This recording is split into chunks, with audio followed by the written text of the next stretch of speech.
Hola chicos, bienvenidos a este tema en el que hablaremos sobre la recogida de muestras biológicas y de eliminaciones.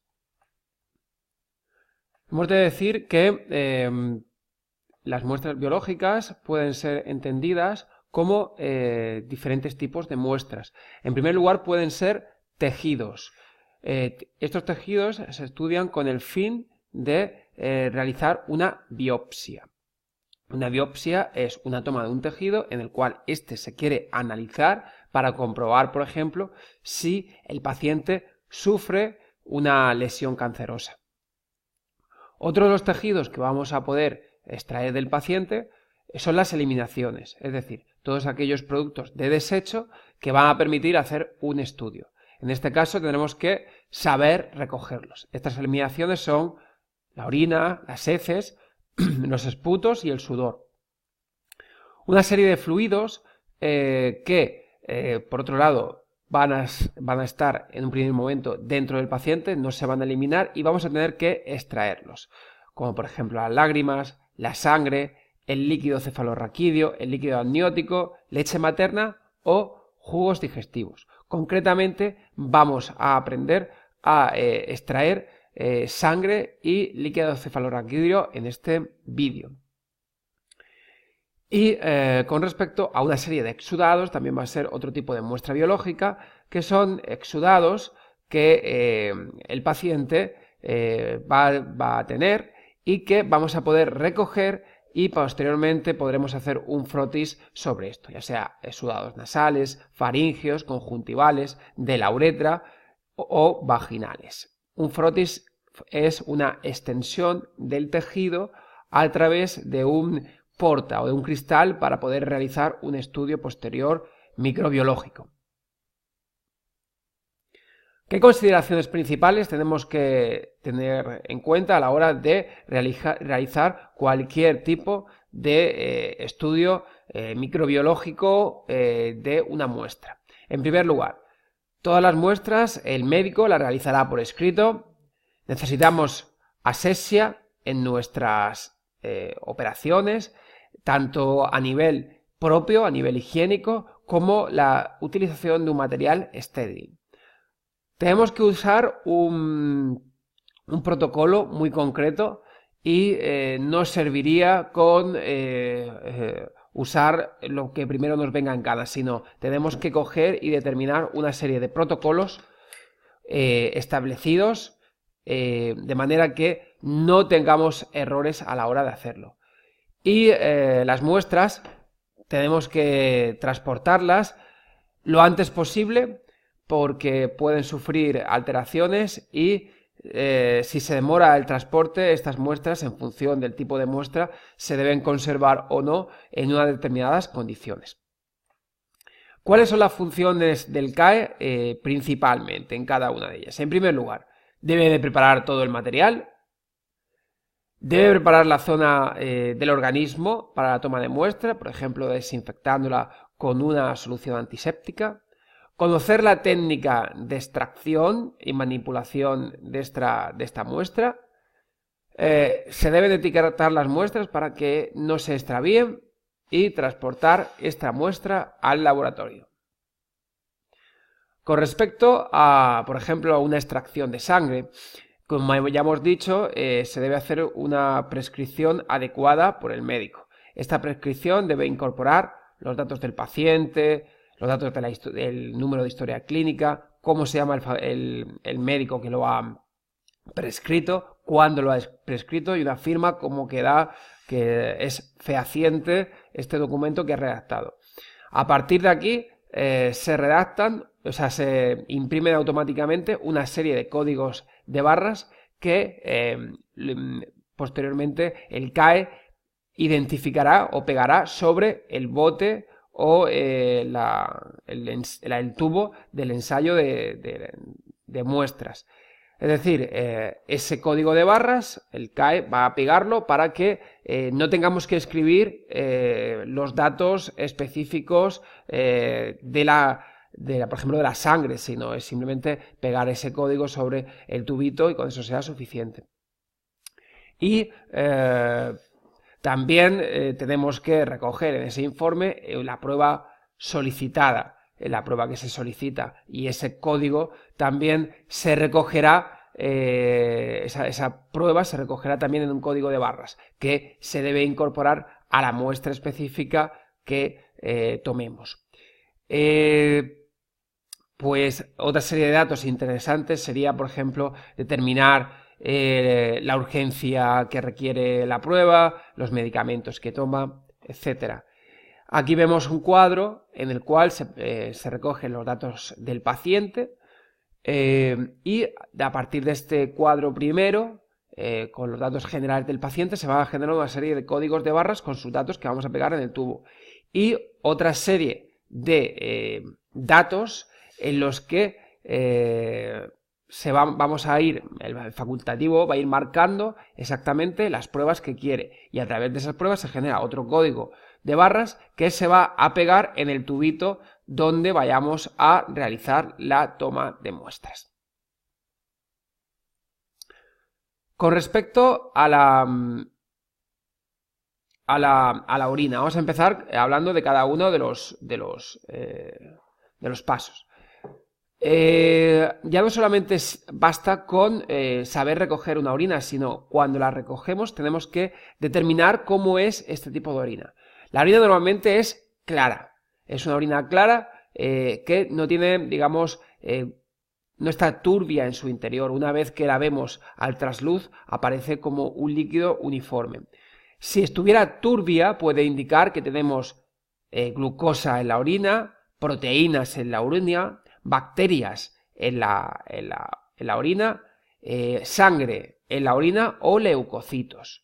En estos casos conviene avisar al DUE o al médico para explicar esta consideración. La cantidad está entre 800 mililitros y 2 litros y medio de orina al día. Todas las cantidades que sean mayores o menores de estas cantidades, que puedan indicar una poliuria o una oliguria, es necesario indicarlos al profesional sanitario para que se valoren. Por otro lado, la orina tiene un color amarillo. Cualquier color que no sea este, es conveniente también dar parte de este color o indicarlo en la historia clínica. Con respecto al color, pues aquí tenemos una serie de colores a determinar. Hemos dicho que la orina, la que está la tercera por arriba, es la orina normal, la orina 3 y la orina 4. Con respecto a la intensidad de color, cuanto más clara está, es que se ingiere demasiada agua, y cuanto más amarilla está, como es el último caso, ámbar miel, es que no se bebe suficiente agua y el paciente ha de hidratarse más. Pero también puede haber una serie de cambios de color, como por ejemplo una orina color café es una orina que puede tener problemas, el paciente puede tener problemas hepáticos. Una orina roja es que puede haber sangre. Una orina azul es que puede haber problemas hepáticos también. Perdón, una orina naranja. Una orina azul o verde puede indicar que haya una serie de enfermedades infecciosas. Y una orina con espuma, en la que la espuma se mantenga, bastante espuma, es una orina que puede indicar problemas renales. En todos estos casos es conveniente recogerlo en la historia clínica y comunicarlo lo antes posible al médico. Bueno, con respecto al olor, el olor de la orina es un olor amoníaco. Por ejemplo, si esta orina tuviera un olor a cuerpos cetónicos, como por ejemplo a manzana, esto es típico de pacientes diabéticos. Si huele a huevos podridos, indicaría infección. Si tuviera un olor fecal, es que en algún momento esta orina está en contacto con heces. Más cosas que podemos determinar: si hay espuma, como hemos dicho anteriormente, es que si hay espuma podemos indicar que hay restos de pigmentos biliares o que existe algún problema renal específico. En estos casos, orina espumosa, avisar al DUE y reflejarlo en la historia clínica. Y la densidad. si la densidad normalmente es algo mayor que el agua, pero si disminuye, podemos estar hablando de una nefrosis o una diabetes insípida, mientras que si aumenta la densidad, estaremos hablando de una fiebre o nefritis. Esto de punto es más complicado detectarlo, pero los anteriores sí que interesa que se queden recogidos en la historia clínica y avisar al DUE o al médico de estos cambios, ya que nosotros vamos a ser los que más estemos en contacto con la orina del paciente.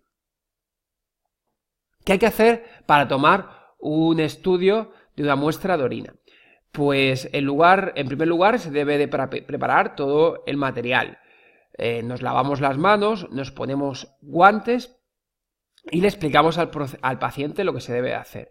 Se debe explicarle que la orina tiene que desechar la primera orina que sale por la uretra porque está contaminada ya que está en la uretra, pero después, en cuanto ya empieza a salir orina de la vejiga, esa orina se debe de recoger en un bote.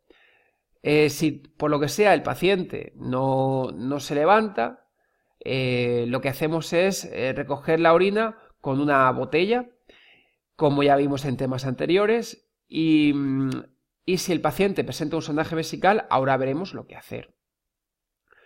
Una vez que tenemos hecho esto, tapamos el recipiente y ponemos una etiqueta, esa etiqueta que habíamos dicho que el médico a la hora de hacer la solicitud habían salido unas etiquetas tanto del nombre del paciente como del tipo de prueba que se pedía. Actualmente los tubos suelen ser de vacío, son tubos que ya no hace falta verter la muestra del bote a un tubito, sino que existe un dispositivo que introducimos dentro del tubo y ese tubo se llena automáticamente. Una vez tengamos recogida esa muestra, nos quitamos los guantes y recogemos la habitación. Aquí os presento, os dejo 2 vídeos para que los veáis acerca de cómo se realiza esa toma de muestra de orina. ¿Qué es un urocultivo? Pues un urocultivo es un estudio de la orina. Un estudio de la orina que necesitamos que tenga la máxima limpieza, la máxima asepsia. ¿Qué principal diferencia va a existir con respecto a un cultivo, o sea, una toma de orina normal? Es que debemos hacer previamente la limpieza de genitales para que salga lo más estéril posible la orina. Podemos por un lado decir al paciente que lo haga él mismo y si no, pues se lo haremos nosotros. Si el paciente pues o bien no colabora o está inconsciente o lo que sea. Si el paciente es capaz de si no colabora, pues tendremos que o está inmovilizado o no se puede levantar o está inconsciente. Lo que tenemos que hacer es utilizar o bien la botella, o bien la cuña, o bien el sondaje vesical para extraer la orina. ¿Cómo lo haríamos? Pues cogeríamos estas pinzas de kosher y lo que haremos sería pinzar en la sonda. A partir de ese pinzamiento en la sonda, lo que hacemos es, con una aguja, extraemos una aguja y una jeringa, extraemos orina y posteriormente lo que hacemos es despinzar de nuevo las pinzas de kosher. Vamos a verlo en un vídeo.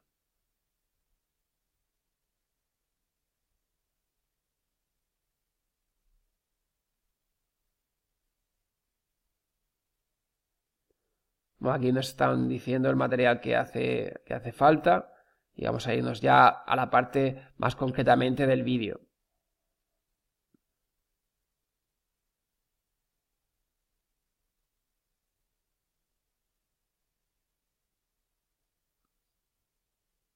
Vale. Lo primero que hacemos es desinfectar un poco la sonda. Aquí convendría primero colocar unas pinzas de kosher para evitar la infección en una parte más superior y a partir de ahí pinzamos esa sonda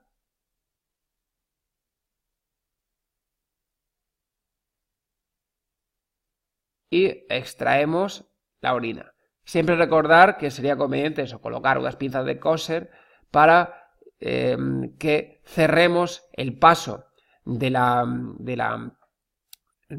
reflujo de la orina y que haya riesgos de infecciones, ¿vale? Aquí se pone en un tubo, en un vaso, pero convendría después pasarlo a un tubo de muestras.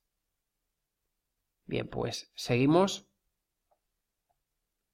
Aquí lo vemos en un esquema. Se pinza el tubo de drenaje y la pinza, la sonda de Foley, lo que hacemos es pinchar y extraer la orina.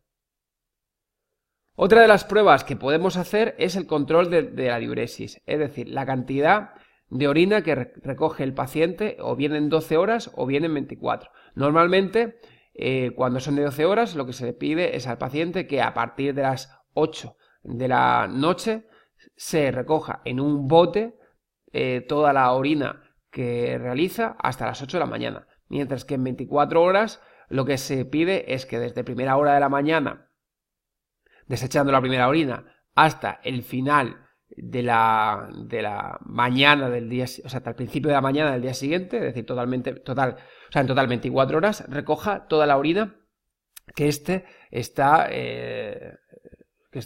tiene a lo largo del día. Y posteriormente se toma una muestra, una vez que lo hayamos recogido, ese bote con los 2 litros de orina aproximadamente que tendrá el paciente, lo que hacemos es extraer una porción para poder realizarla al estudiarla concretamente con un estudio urinario, ¿vale? Con respecto a las muestras de sangre, vamos a destacar 3 muestras de sangre principales: la toma de sangre capilar, la toma de sangre venosa y la toma de sangre arterial. La toma de sangre capilar se utiliza principalmente para estudios de glucemia, para determinar la glucemia de los pacientes diabéticos cada día. Pero también se realiza para hacer estudios de coagulación, lo que se llama estudios de cálculo de INR, o para determinar el hematocrito. Normalmente lo que nos hace falta es, primero, una sustancia, primero guantes desechables, luego unos tubos llamados capilares heparinizados, que se ven en esta figura de aquí, y posteriormente también nos hará falta pues un aparato para pinchar, como son unas lancetas. Este es el aparato de glucemia que lleva incorporada una lanceta y una solución antiséptica antes de empezar. Antiséptica con gasas estériles para limpiar la zona de punción.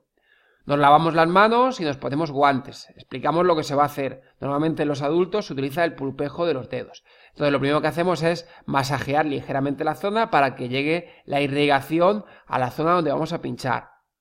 Desinfectamos con antiséptico la zona donde vayamos a pinchar y colocamos una lanceta de forma perpendicular a la herida. Esta lanceta lo que hace es una pequeña incisión para que salga una gotita de sangre.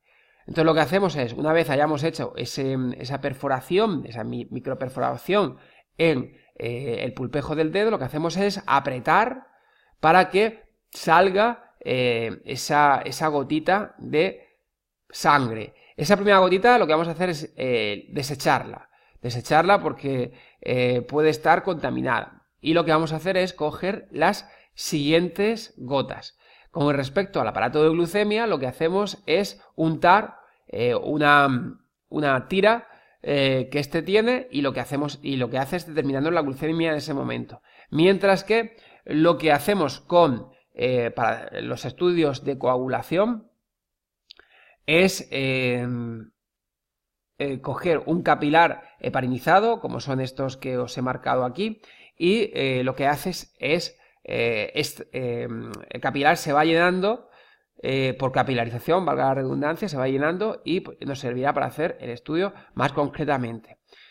Una vez lo tengamos lleno este capilar, colocamos un poquito de plastilina en la punta y presionamos la herida con un algodón y una solución antiséptica. Estas pruebas, aquí pongo que las hace el CAE. Teóricamente no es nuestra función. No es nuestra función y en el decreto nos pondrá que no son nuestra tarea. Pero en la mayoría de centros se nos delega realizar esta tarea. Entonces, pues lo dejamos a vuestra elección, el que se pueda o no se pueda realizar, sabiendo que no es una de nuestras competencias. Con respecto a la extracción de sangre venosa. La extracción de sangre venosa es la típica extracción que se hace para comprobar o realizar un estudio, un hemograma para determinar una serie de parámetros. ¿Por qué utilizamos la sangre venosa? Principalmente porque las venas están más en superficie que las arterias, con lo cual va a ser más sencillas de extraer. Vamos a distinguir tres tipos de sistemas. Aguja y jeringa, que actualmente está en desuso porque lo que pasa a la hora de hacer este procedimiento es que a la hora de extraer esta sangre se puede romper y hay más riesgo de infecciones o de que podamos tener accidentes. El tema del Vacutainer es el método de elección actualmente. Es un método en el que se extrae la sangre en una serie de tubitos y es un sistema mucho más higiénico porque no hay que traspasar la sangre de la jeringa a los distintos sistemas. Ahora veremos un vídeo de este. Y el sistema de palomilla es un sistema que principalmente lo usamos cuando tengamos que hacer varias punciones o en niños. ¿Por qué? Porque la aguja es más pequeña. Entonces, para evitar tener que realizar este mecanismo constantemente, lo que hacemos es utilizar este sistema para reducir el trauma que puede generar el realizar varias punciones o en el caso de los niños. En todos los sistemas vamos a actuar de la misma manera al principio. Vamos a ver un vídeo y vamos a verlo con el Vacutainer.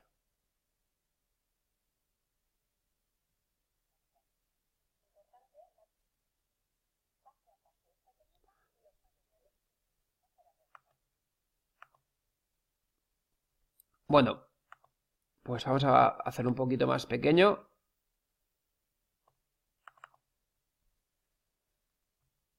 Y lo ponemos así lo vais viendo. Lo primero que vamos a hacer será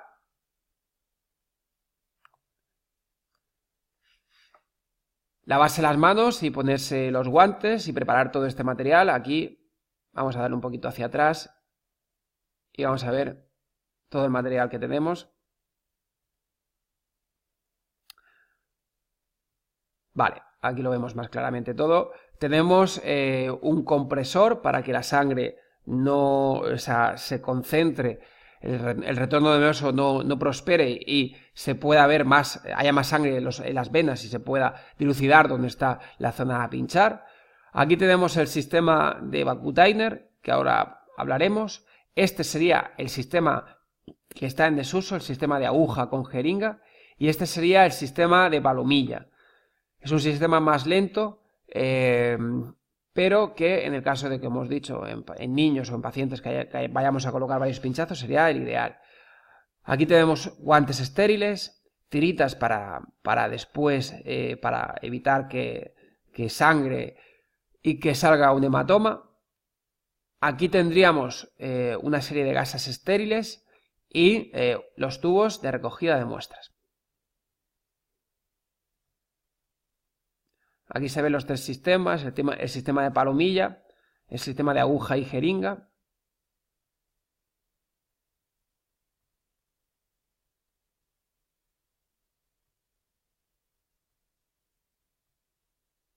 Vamos a ir directamente a la técnica. Vale, en primer lugar nos ponemos guantes y colocamos el compresor. Fijaros que es hacer una especie de 8.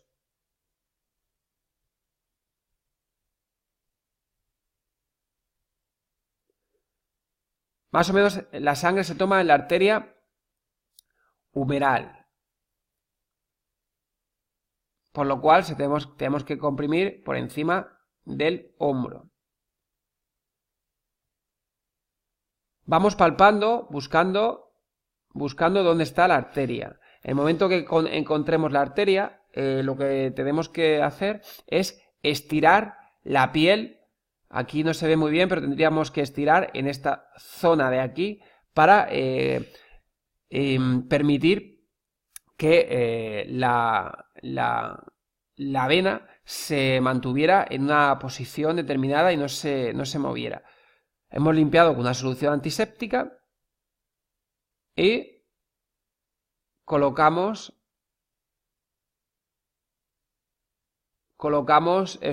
introducimos la aguja de la jeringa. Importante, el bisel hacia arriba. Si colocamos el bisel hacia abajo es mucho más traumático, porque tenemos que introducir el grosor del bisel, mientras que si introducimos el bisel, ponemos el bisel hacia arriba, hacemos esta forma, vamos a ir introduciendo nuestro bisel poco a poco y evitamos que tengamos que introducir todo el bisel de golpe, con lo cual sería mucho más traumático.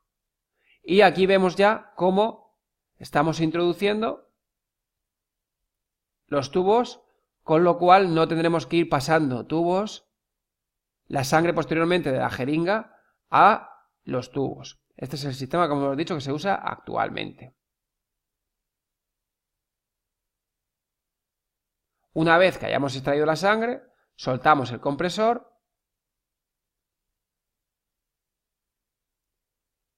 limpiamos con una solución desinfectante la zona de la punción y pedimos al paciente que se apriete fuerte para evitar que se produzca un hematoma. Posteriormente, lo que tendremos que hacer es enviar cuanto antes las muestras al laboratorio, ¿vale? Y rotular los tubos adecuadamente antes de enviarlos. Hemos de decir que los tubos, como ya hemos dicho, en el sistema tradicional tenemos que rotularlos, pero actualmente ya todo este sistema está mucho más estandarizado con la irrupción de los códigos de barras en los cuales van a venir los datos del paciente en este código de barras. Aquí vemos de nuevo todo el material, como pues también hemos introducido el número 1, un recipiente de envases punzantes, y pues como se ve cómo se está buscando la zona de la vena, y una vez que está localizada esa vena, lo que tenemos que hacer es introducirla de manera paralela a esta vena y con uno de los dedos estirando la piel para que esa vena no se pueda mover. Y en la foto inferior podéis ver cómo estamos realizando este procedimiento, teniendo en consideración que lo estamos realizando con un sistema de jeringa y aguja tradicional. Pero ¿cuáles son nuestras funciones en el tema de la toma de sangre? Pues preparar todo el material, pegar las etiquetas en los tubos a estudiar con el nombre del paciente y el tipo de prueba que se va a realizar,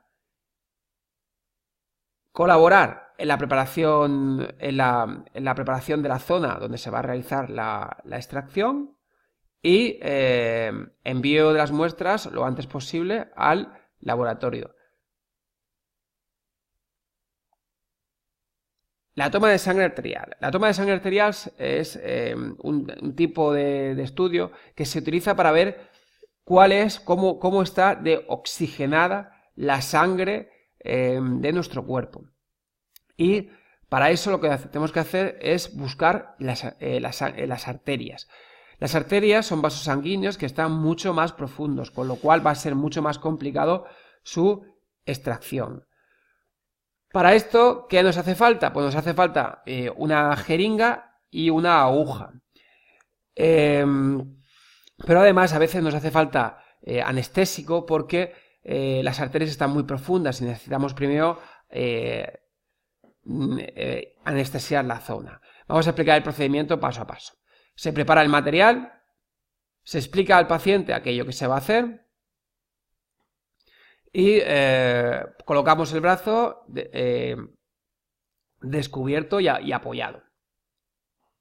Localizamos la zona del pulso, desinfectamos con una gasa, colocamos anestesia, fijamos la arteria con el dedo. Como ya hemos visto también anteriormente en el caso de los vasos venosos, y realizamos la punción en ángulo de 30-45 grados, nunca perpendicular. Realizamos la extracción de sangre, comprimimos con una gasa y volvemos a repartir la sangre en los tubos específicos para enviar al laboratorio. Lo dicho, aquí tenéis otro vídeo para poder visualizar este sistema. Otro tipo de muestras que podemos hacer, las muestras de heces. Las heces normalmente suelen tener un color marronáceo, color café. Si estas muestras tienen un color diferente, podemos determinar que hay algún tipo de patología o algún tipo de trastorno. Aquí hay un dibujo en el cual pues muestra cada uno de los colores a qué puede equivaler. También podemos ver si la consistencia que tiene, si son heces diarreicas o son heces de pacientes estreñidos, y la composición, si tienen pus, si tienen sangre en superficie, etc. Otra de las tomas que vamos a tener en cuenta es la toma de esputos. Los esputos son cuando a un paciente se le pide escupir. Este tipo de pruebas van a permitir comprobar determinadas patologías que pueda tener el paciente, como por ejemplo una incorporación de sangre al esputo. O por ejemplo, si tenemos pus en el esputo. Estos tipos de manifestaciones lo veremos macroscópicamente cuando el paciente le pidamos escupir y veamos la consistencia y el color de los esputos. Pero también haremos un estudio microscópico al laboratorio, por lo cual este esputo se debe recoger en un tubo de ensayo para hacer un estudio posterior. Cuando el paciente está consciente, lo que realizamos es el paciente se lava la boca para evitar que se generen infecciones y se le pide al paciente que tosa 2 o 3 veces para que se empiece a liberar un esputo. Con todo esto lo que hacemos es darle un frasco y el paciente vierte el contenido de este esputo a el tubo. Si el paciente está inconsciente, lo que hacemos es con una sonda de aspiración recogemos las secreciones que el paciente pueda contener. Mientras que si el paciente está con una traqueostomía, lo que hacemos es abrir el orificio donde está esa traqueostomía, introducimos una sonda de aspiración y aspiramos varias veces. Y el contenido de esa aspiración se recoge en un frasco estéril que de igual manera se hará un estudio pertinente. Aquí podemos ver a nivel visual, macroscópico, cuál pueden ser las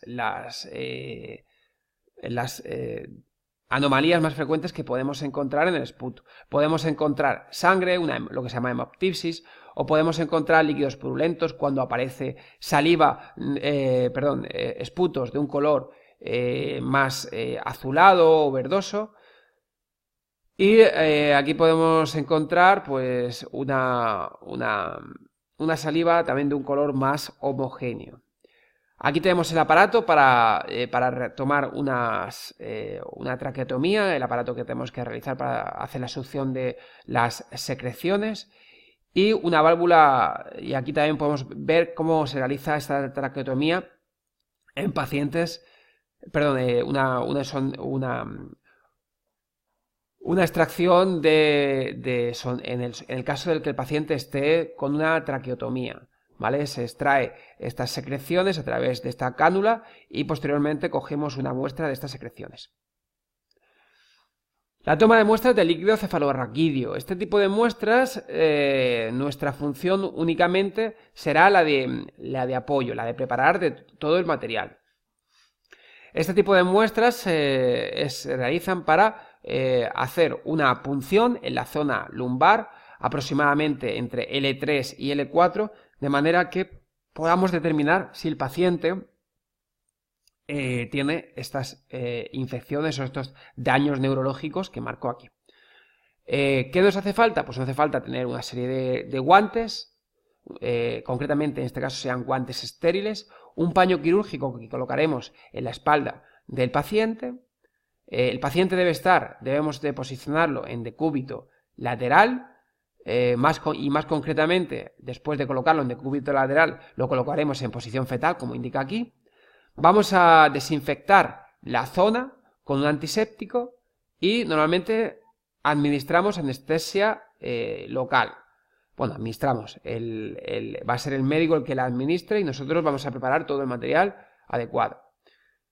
A continuación, lo que vamos a hacer es preparar el fiador, esta aguja larga que se va a introducir hasta L3 y L4 en profundidad, y una vez que se han extraído estas muestras se van a recoger una serie de tubos estériles. Una vez que lo hayamos recogido en estos túbulos, pedimos al paciente que permanezca en decúbito supino durante 2 horas y las muestras se recogen en frascos, se etiquetan y se envían al laboratorio. Aquí tenéis un vídeo bastante interesante de cómo se realiza este procedimiento. Toma de sudados.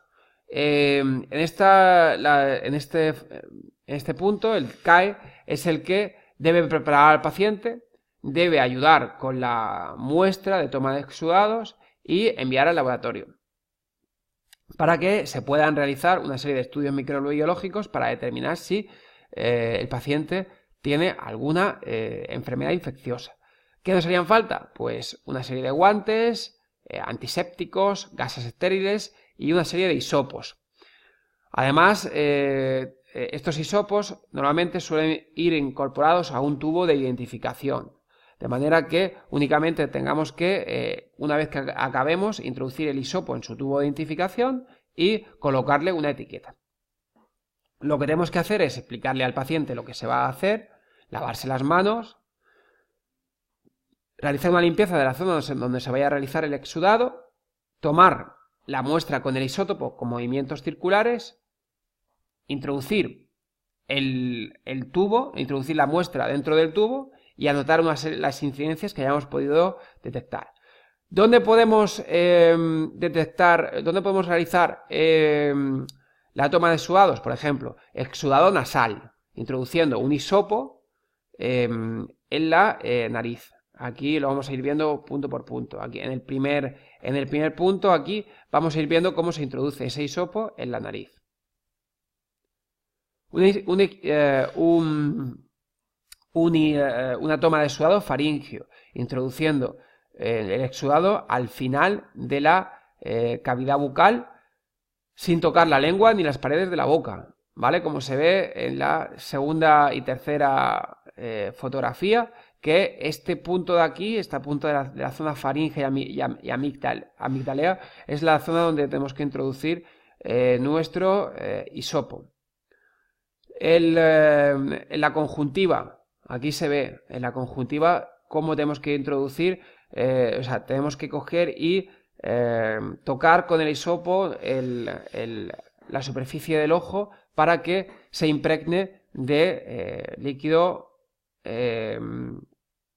lacrimal que baña el ojo.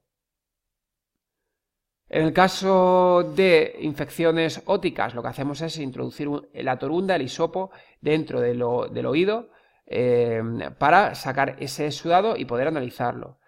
Con respecto a la uretra y la vagina, lo que tenemos que hacer es introducir el hisopo abrir labios mayores en el caso de la mujer e introducir el hisopo para determinar o impregnar este hisopo con muestras vaginales. Y en el caso del pene, lo que vamos a hacer es introducir el hisopo en el espacio del glande para determinar las secreciones del paciente.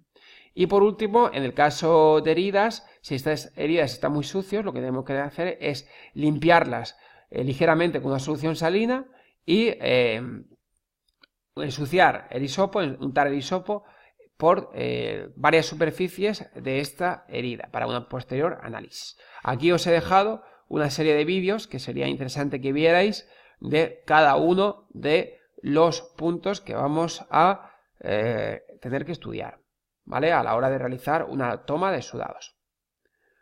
Muy importante, ¿qué tenemos que hacer una vez que se extraigan las muestras? Pues llevarlas cuanto antes al laboratorio, pero con una serie de condiciones que posteriormente las veremos. ¿Qué pasa si no las podemos enviar inmediatamente? Pues se tienen que conservar algunas con unas características determinadas. Por ejemplo, en el caso de la orina, la sed y las heces se tienen que conservar en el frigorífico, ¿vale? Para que no haya riesgo de infecciones. Mientras que la sangre, los esputos, el líquido cefalorraquídeo y los exudados se conservan a temperatura ambiente. En el caso de que queramos detectar sustancias fotosensibles en la orina, el frasco debe ser un frasco opaco. Las heces se deben de realizar un estudio antes de 3 horas. El líquido cefalorraquídeo se debe de hacer un estudio inmediato, ¿vale? Y el resto de muestras es que la consideración principal es que el estudio se debe realizar antes de 2 horas para que no haya riesgo de que se contamine o que la muestra se eche a perder. ¿Cómo se debe transportar nuestra muestra? Pues tenemos que transportarla a partir de 3 envases. En primer lugar, un recipiente primario estanco, que esté cerrado, que se debe siempre guardar en posición vertical para que no se pueda derramar. Este recipiente debe estar completamente etiquetado y debe estar refrigerado para que, en el caso de que sea orina y heces, para evitar que se pueda deteriorar la muestra. Además, tenemos que colocar un envase secundario que debe ser estanco, opaco y debe estar introducidos en neveras. Estas cajas se deben recoger a temperatura ambiente. En el caso de que las muestras sean de orina y de heces, estas muestras también deben de incorporar un sistema de refrigeración, pero considerando que no podemos mezclar muestras refrigeradas con muestras no refrigeradas. Y en el último embalaje será un embalaje exterior que nos permita el transporte y debe ser opaco y debe ser cómodo de llevar, debe llevar un asidero para poder transportarlo con facilidad. Bien, y hasta aquí este tema. Espero que no haya sido excesivamente duro y que pues la idea de este tema principal es que sepáis cuáles son vuestras funciones y la actividad que os proponemos al respecto será determinar cuáles son las funciones específicas, aunque hayáis visto muchos pasos, cuáles son las funciones específicas en cada una de las recogidas de muestras que vais a tener que realizar en vuestra práctica profesional posterior, ¿vale? Pues hasta aquí este vídeo y nos vemos en el próximo capítulo.